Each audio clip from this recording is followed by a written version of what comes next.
Good day, everybody. This is Yin Yang in California.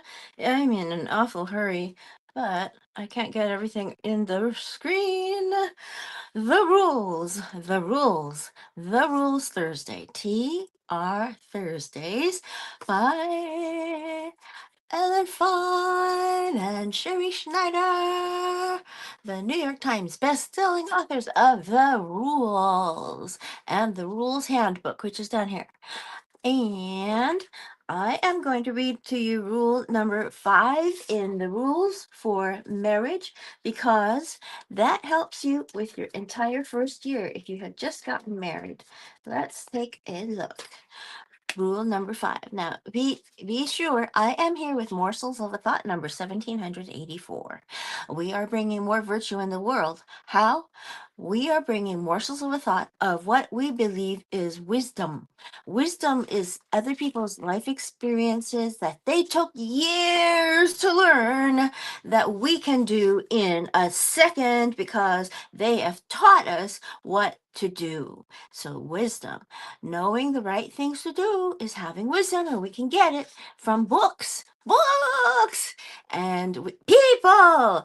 A single conversation with a wise person is worth more than 10 years of schooling. That was a quote that is unassigned that I can't remember who said, but a single conversation with a wise person is worth more than 10 years of schooling.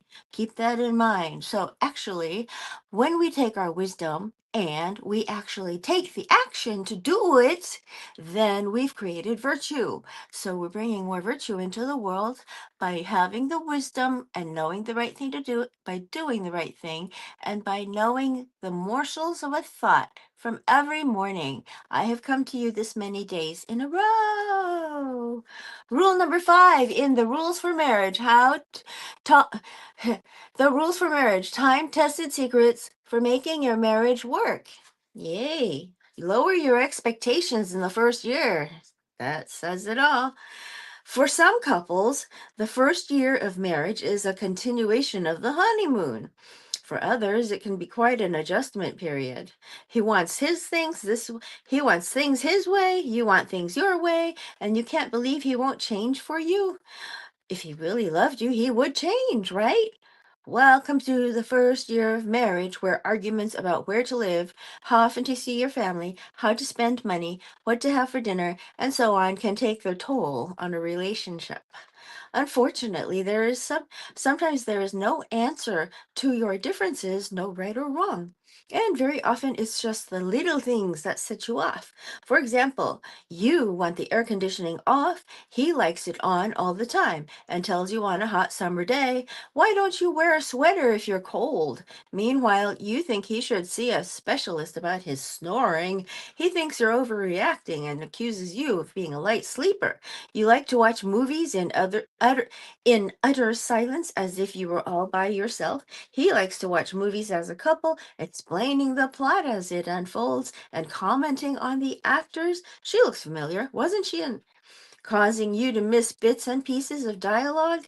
You tell him to be quiet, he gets offended, and you feel guilty, and now this little friction makes you miss bits and pieces of the movie. You envision your apartment with a minimalist look: black leather couches, white formica furniture, a couple of nice modern paintings, and silver artwork on the mantle above the fireplace. He wants to put his 15-year-old plaid recliner with the stuffing coming out of it in the living room, a gaudy bronze baseball trophy he won in college on the fireplace, and antique family heirlooms on the coffee table. You can't believe you married someone with such bad taste, and tell him so. He gets angry and sulks in his broken recliner. In your worst nightmare, you never imagined that your first year of marriage would be about this. Relax. Most first year marriage differences can be solved simply by lowering your expectations. Don't expect to see eye to eye on everything.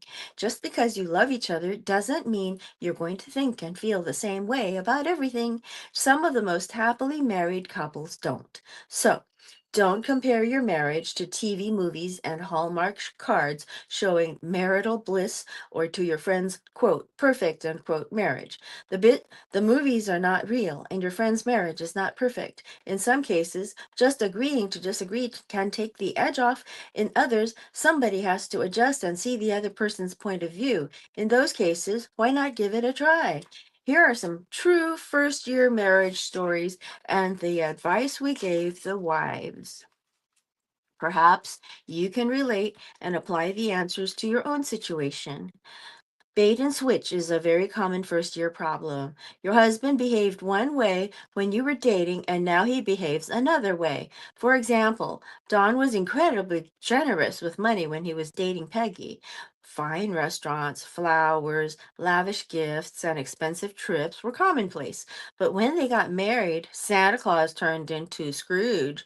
He wanted to eat only in Chinese restaurants, scrutinized Peggy's credit card charges and talked constantly about investments. Most of their fights had to do with Peggy's spending. One of the worst was when she came home one cold Saturday afternoon in January and took off her socks and shoes to relax. Don noticed that she had gotten a pedicure and he blurted out, "Why do you need a pedicure in the winter? Who's going to see your toes? You're wasting money. Why can't you do it yourself?" A 2-hour argument ensued. The pedicure cost $15 and I'm going to see my toes in the winter. You spent $15 on appetizers when we were dating. Why are you making this a federal case? She then launched into a 20-minute speech about how she works just as hard as he does and is entitled to some pampering. Don wanted to know how they were going to save for a house and kids if Peggy threw away money on salons, long-distance phone calls to friends around the country, and endless pairs of shoes. Peggy said, "You're overreacting. $15 isn't going to make or break a down payment," to which Don replied, "It adds up. Besides, you can't spend money like you're single anymore. We have to build a nest egg." When Penny when Peggy contacted us, we explained that Don's behavior was not so unusual. When a man is dating, he's trying to impress you, but when he's married, he's thinking of other things like paying the mortgage and saving for the kids' college tuition.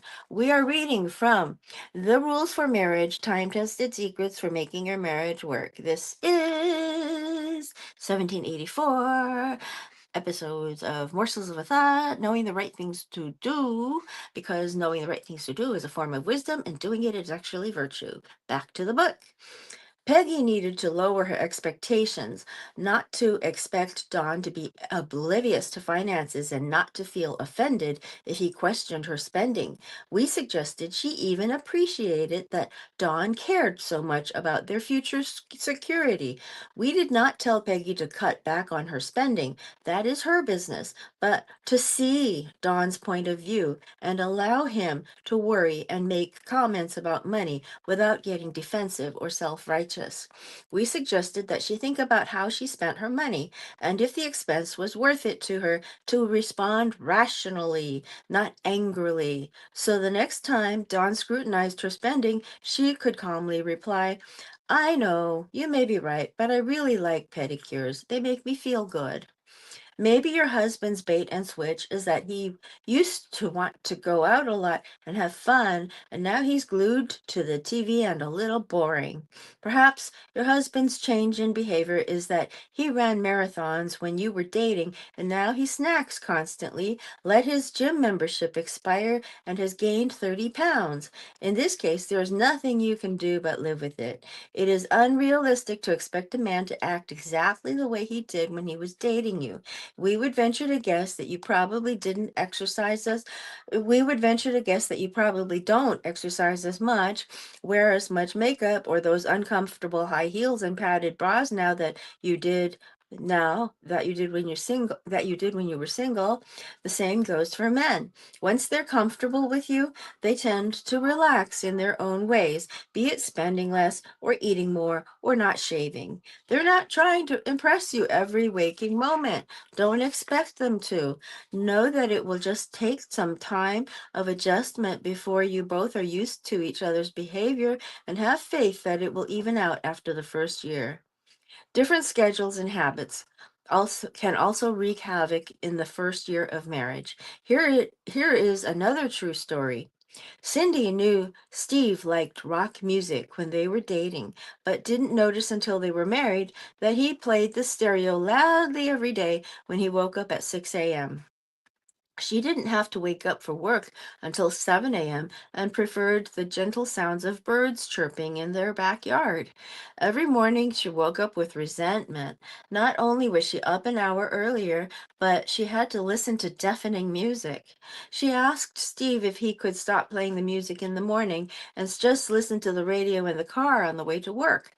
I've been waking up to music my whole life. I need it to help me get started in the morning. Why don't you wear earplugs or something? He objected. Cindy tried earplugs, but they only cut the sound in half. More upsetting than the music was Steve's refusal to compromise. If he loved her, wouldn't he care about her extra sleep and serenity? How could I have married someone so inconsiderate? She asked us. We told Cindy that she couldn't expect her husband to change a lifelong habit and asked if there was anything that could turn her earlier waking time to her advantage, like going to morning sessions at a gym. She now takes a 6 a.m. aerobics class and leaves Steve alone to enjoy his music, and she is thrilled to have her workout out of the way before her workday even begins. Sometimes compromise can work to your advantage. Teresa also had to learn to adjust. Rather than insist on her fantasies about the first year of marriage, she had always assumed that newlyweds ate dinner together at least most of the time. A school teacher, she was home by 4 p.m. and usually cooked a gourmet meal for her pediatrician husband, Robert, to eat at 6 p.m. Yet almost every evening he called to say he would be late. First, he would call to say he would be 10 minutes late, then a half hour, then go ahead, eat without me. There was either an emergency or paperwork or an errand he had to do on the way home. He would come home around 7 or 8 p.m. and she would have to reheat his meal and just watch him eat. This dining schedule was not what she had expected in her marriage. We advised Teresa to be realistic about the nature of her husband's work. We told her to just assume she would be eating alone Monday through Friday and be pleasantly surprised if she didn't, to invite a friend over or find something to do between 6 and 8 p.m. so that she wasn't just waiting in the kitchen for Robert's call and fuming. Once she was able to accept the reality of her weeknight dining, the couple was able to make the best of the situation. They have turned their weekend dinners into special occasions, cooking together or splurging on romantic dinners out. Both of them look forward to these dinners all week. Some first year marriage dilemmas are more serious than eating together. Here is Betty and Barry's story. Giddy in love, Betty did not think twice about leaving her friends, family, and career in the city where she had lived her whole life to move to the rural suburbs where Barry owned a home and business. She just assumed that love would conquer all. But by their second month of marriage, Betty realized that she could not stand the sight of deer in her backyard, missed the city, and was bored and lonely. She complained morning, noon, and night. If you loved me, you'd move to New York, she would tell Barry. Her husband refused to relocate. You'll get used to it. Everyone does, he reassured her. She found his answers cold and callous. Easy for him to say. He's lived here his whole life. After fighting for another 6 months about where to live, Betty contacted us. We told her that if she wanted to stay married to Barry, she had to accept their living situation and that it was unrealistic to think he would relocate. We counseled her to stop telling Barry how unhappy she was and put her energy instead into finding work and meeting people in her area. Sentences beginning with, if you loved me, or I hate the suburbs, should be removed from her conversation. The plan took time, but after a few months, she found a part time job in her neighborhood and made a few friends by taking a night course and joining a gym. Suddenly, the suburbs didn't seem so bad. Plus, Barry was so pleased by her adjustments that he suggested a weekend trip to New York City and liked it so much that it became a frequent activity. If you are sparring with your husband over a serious or petty issue, try lowering your expectations of marital bliss. You may be pleasantly surprised, for he may appreciate your compassion and respond by meeting you halfway. Remember, the only way to get your way all the time is to live by yourself, and even that is no guarantee. A noisy neighbor next to your lonely apartment can interrupt your sleep just as much as a snoring husband. We are reading from The Rules for Marriage, Time-Tested Secrets for Making Your Marriage Work by Fein and Sherrie Schneider. This has been episode number 1784. It is a specially short episode today because I have places to be and I am sorry about all this. I had a big apartment change, so yesterday was very unusual, and this will be a short episode. So I will see you later and see you tomorrow. I hope you will have a great day and you're inspired by the information that you got, which is wisdom. And talk to you then. Okay? Old Kinderhook. Bye bye.